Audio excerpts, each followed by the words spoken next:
বৰপেটা জিলাৰ কালাৰদিয়া যুৱ মঞ্চৰ এক প্ৰশংসনীয় পদক্ষেপ।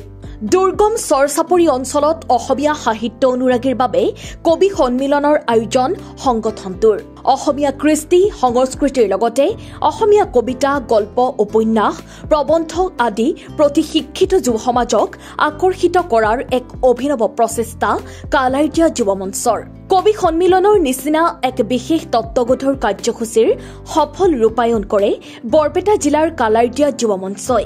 উল্লেখযোগ্য যে কালাৰদিয়া যুৱ মঞ্চই 4দিনীয়া বৰ্ণাঢ্য কাৰ্যসূচীৰে আৰম্ভ কৰিছিল প্ৰথম বাৰ্ষিক এই অধিৱেশনৰ আৰু তৃতীয়টো দিনতে এক বিশেষ কাৰ্যসূচী হিচাপে কবি সন্মিলন নামৰ বিশেষ কাৰ্যসূচীৰ আয়োজন কৰে সংগঠনটোৱে। বৰপেটা জিলাৰ বৃহত্তৰ চৰচাপৰি অঞ্চলৰ বহু গণ্যমান্য কবি সাহিত্যিকে অংশগ্ৰহণ কৰে এই সভাখনত। হাজাৰ হাজাৰ সাহিত্য অনুৰাগী পুৰুষ মহিলাৰ সমাগম ঘটে কবি সন্মিলন নামৰ এই বিশেষ সভাখনত।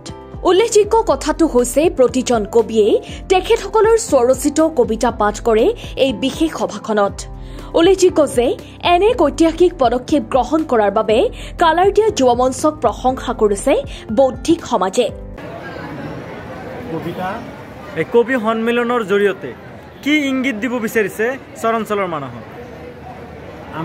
মই ভাষণতো কৈছোঁ যে আমাৰ যিটো প্ৰকাশৰ মাধ্যম আছে, অৰ্থাৎ সাংবাদিক বন্ধুসকল আছে, আপোনালোক আছে, কাজেই লিখনিৰ মাধ্যমেৰে আমি এটা আন্দোলন গঢ়ি তুলিব খুজিছোঁ। সঞ্চালক ডাঙৰীয়াও কৈছে যে কলমৰ মাধ্যমেৰে আমি আন্দোলন কৰিবলৈ আমি নিজকে নিজে পৰিচয় দিবলৈ নিশ্চয় সক্ষম হ'ম বুলি দাবী কৰিব পৰা যায়। ৰাইজক কি আহ্বান জনাব?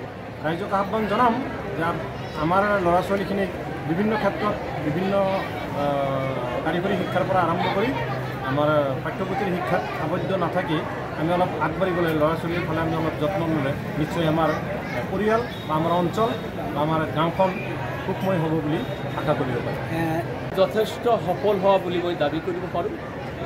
আমাৰ চৰ এলেকাৰ বিভিন্ন প্ৰান্তৰ পৰা কবিসকল আহি যথেষ্ট গাম্ভীৰ্যপূৰ্ণ কবিতা পাঠ কৰাৰ কাৰণে তেখেতসকললৈ মই ধন্যবাদ দিছোঁ। আনহাতে ৰাইজসকললৈ ধন্যবাদ দিছোঁ। ৰাইজৰ উপস্থিতি যথেষ্ট আছিল, কবিসকলৰ উপস্থিতি যথেষ্ট আছিল।